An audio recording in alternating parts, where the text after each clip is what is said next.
તે અંગીકાર કર્યો નથી. મેં વિનંતી કરી કે આપસી મને દર્શન આપ્યા એટલે પસાર લીધો. મેં જાણ્યું કે આપસી અંગીકાર સામગ્રી કરી કે પછી બીજે દિવસે સૂચન થયું કે મારી જમણી ભુજાનું રજકનો વારો તરો દે છે અને શાંતાનો મેં અંગીકાર કરી લીધો છે. 2020ના કારતક માસમાં નિત્ય સેવા સમયે પ્રિયના મારા આંતરમાં બિરાજેલા સ્વરૂપના દર્શન નિત્ય નૂતન પ્રકારથી થયા. પ્રિયાની સંબોધનીની આજ્ઞા અનુસાર નેત્ર દ્વારા બાહિર દર્શન અને પાછા નેત્ર દ્વારા આંતર દર્શનમાં બિરાજ્યા હતા. તે પ્રમાણે રોજ બન્યા કરતું હતું. કોઈ વખતે સુશીપ્તમાં પ્રિય મને પાન કરાવતા હતા. કોઈ વખતે સુશીપ્તમાં પ્રિયના દર્શન થતા હતા. એક દિવસ સુશીપ્તિમાં પ્રિયના દર્શન થયા અને સાથે સિન્હાજીએ પધાર્યા. સિન્હાજીએ મને કહ્યું કે મને પણ સુદાનું પાન કરાવ. તરત જ મેં પ્રિયની સામે જોયું. શું કરવું? તરત ઇશારો કર્યો કે મારી સુદાનું પાન કરાવવામાં તને વાંધો નથી. મેં પછી સુરત શરૂ કર્યા. સુરત પૂરા થયા પછી પ્રિય તથા સિન્હાજી પધારી ગયા. એ રીતે માસ પૂરો થયો. 2020ના માક્ષર માસમાં નિત્ય સેવા સમયે પ્રિયના મારા આંતરમાં બિરાજેલા સ્વરૂપના દર્શન નિત્ય નૂતન પ્રકારથી થતા હતા. કોઈ વખતે સુશીપ્તિમાં પ્રિયને પાન કરાવતા હતા તો કોઈ વખતે સુશીપ્તિમાં દર્શન થતા હતા. એક દિવસ આજ્ઞા કરી કે હિંચકો આવે ત્યારે મને પહેલો અંગીકાર કરાવી દેજે, બહાર ઉપયોગમાં લઈશ નહીં. બટ નામ સુશીપ્તમાં આજ્ઞા કરી કે હિંચકો આવી ગયો છે, સ્ટેશન પર પડેલું છે. બદ નામ ટપાલમાં રસીદ આવી છે નહીં. રસીદ 2 દિવસ પછી આવી, પરંતુ હિંચકો સૂચનના દિવસે સ્ટેશન આવી ગયેલો. કોઈ વખતે સેવા સમયે સોરઠમાં પ્રિયા દર્શન થતા હતા. તે રીતે માસ પૂરો થયો. 2020ના પોષ માસમાં નિત્ય સેવા સમયે પ્રિયાના દર્શન 2 સ્વરૂપના દર્શન થતા. કોઈ વખતે રાત્રિમાં સુશીપ્તિમાં પ્રિય મને પાન કરાવતા હતા. એક દિવસ સૂચન કર્યું કે ઇન્દુને છોકરી સાંભળશે અને તે વખતે તેઓ પાન છે તે પ્રમાણે બન્યું. તે વખતે તેની ઘાત છે એ પ્રમાણે બન્યું. કેટલીક વખતે પ્રિયના કેટલાક અનુયાયીઓએ સુશીપ્તિપણમાં આવેલા અને સુબોધીના સિદ્ધાંતની ચર્ચા કરી. બધાને ગૂઢ રહસ્ય સમજાય. વ્યથા જન્મ ગુમાવશો નહીં. માનુષ દેહ ફરી ફરી મળે નહીં. અમૃત વિહાર વિષનું ભક્ષણ કરશો નહીં. કોઈ વખતે સુશીપ્તોમાં સામગ્રી અંગીકાર કરવાનું સૂચન થતું હતું. તે મુજબ સવારમાં સામગ્રી સિદ્ધ કરી અંગીકાર કરવી હતી. આવી રીતે આખો માસ પસાર થયો. 2020ના મહામાયા માસમાં નિત્ય સેવા સમયે 2 સ્વરૂપના નિત્ય દર્શન થતા. કોઈ વખતે રાત્રિમાં સુશીપ્તિમાં પ્રિયાને પાન કરાવતા. કોઈ વખતે પ્રિય સૂચન મુજબ નવીન પ્રકારથી સામગ્રી સિદ્ધ કરી અંગીકાર કરવી પડતી. કોઈ વખતે પ્રિયના કેટલાક અનુયાયીઓ સુશીપ્તોમાં આવેલા અને પ્રિયના સ્વરૂપની ચર્ચા તથા સિદ્ધાંતોની ખૂબ જ ચર્ચા કરી હતી.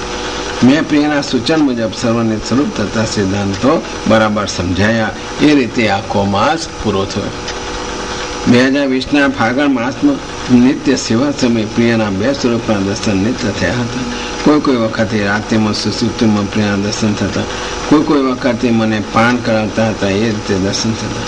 એક વખતે સૂચન મુજબ નવીન પ્રકારની સામગ્રી સિદ્ધ કરી અંગીકાર કરાયો. ડોળના દિવસે માળાઓ ધરેલી હતી. પછી સૂચન થયું કે મોતીના માળા તે ઉષ્ણકાળમાં નિત્ય ધરજે. તે મુજબ રોજ ચાલુ રાખ્યું. કોઈ વખતે સુશીપ્ત પ્રિયના કેટલાક અનુયાયીઓ સાથે બાબત ચર્ચા થતી, સિદ્ધાંતોની ચર્ચા થતી અને એ રીતે આખો માસ પસાર થયો. 2020ના પ્રથમ ચૈત્ર માસમાં નિત્ય સેવા સમયે પ્રિયાના 2 સ્વરૂપના દર્શન થયા. કોઈ સુશીપ્તમાં પ્રિયાના દર્શન થતા. કોઈ વખતે મને પ્રિય પાન કરતા. એક દિવસે સુશીપ્તિમાં અચ્યુબેના 2 સ્વરૂપો તથા સુબોધની તથા કંચનલાલ દરુના સ્વરૂપ તેઓ મારે ત્યાં પધાર્યા. એક મનોરથ કરે. જમના મારા સ્વરૂપ જગાતા હતા. તે વખતે મેં કહ્યું કે હું જગાવીશ, તમને ફાવશે નહીં. તમારી રીત જુદી છે. એટલે મેં જણાવ્યા તેમ બધાના સ્વરૂપને જગાવ્યા.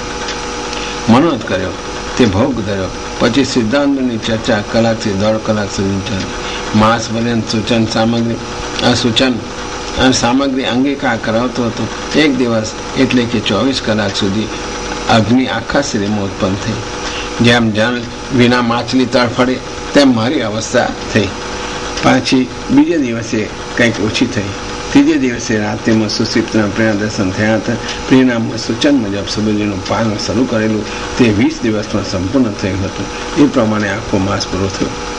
2020ના બીજા ચૈત્ર માસમાં નિત્ય સેવા સમયે 2 સ્વરૂપના નૂતન પ્રકારથી દર્શન થતા હતા. તે વખતે દિવસે બપોરે ભીતો પર શિવજીના દર્શન તથા સુરસના દર્શન મોટા અક્ષરથી થયા. આવું પ્રથમ પણ 4-5 વખત બન્યું. પ્રિયના ઉત્સવના દિવસે પ્રિયની આજ્ઞા મુજબ સામગ્રી સિદ્ધ કરી અંગીકાર કરાવી અને પ્રથમ 4 માસ પહેલા સૂચન થયું હતું કે સોસાયટીમાંથી કલશનો વરઘોડો નીકળશે. તે મુજબ ઉત્સવના દિવસે ઘણી ધામધૂમથી વરઘોડો નીકળ્યો હતો. 2020ના વિશાખ માસમાં નિત્ય સમયે સ્વરૂપના દર્શન નૂતન પ્રગતિ થતા કોઈ વખતે રાત્રે સુષુપ્તિમાં પ્રિય દર્શન થતા કોઈ વખતે સુષુપ્તિનું પ્રેમને પાન કરાવતા. પડોશમાં ગોકુળના ગોકુળભાઈને ત્યાં સુદ તીજનું લગ્ન હતું. સુદ એકમે સૂચન થયું કે તેમને ત્યાંથી સામગ્રી આવે તો ઘી ખાંડ અને ઝીનો રવો મનોરથને એટલું જ રાખજે અને સામગ્રી કરી મને અંગીકાર કરાવજે. વાત ચોથે સૂચન થયું કે કોઈની સામગ્રી આગળ કોઈ વસ્તુ આવે તો તે મને અંગીકાર કરાવજે, કોઈને ના પાડીશ નહીં. મારે જેનું અંગીકાર કરવો હશે તેની જ વસ્તુ હું અંગીકાર કરીશ.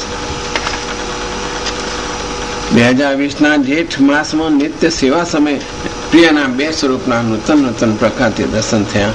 કોઈ વખતે રાત્રિમાં સુષુપ્તિમાં પ્રેમને પાન કરાવતા.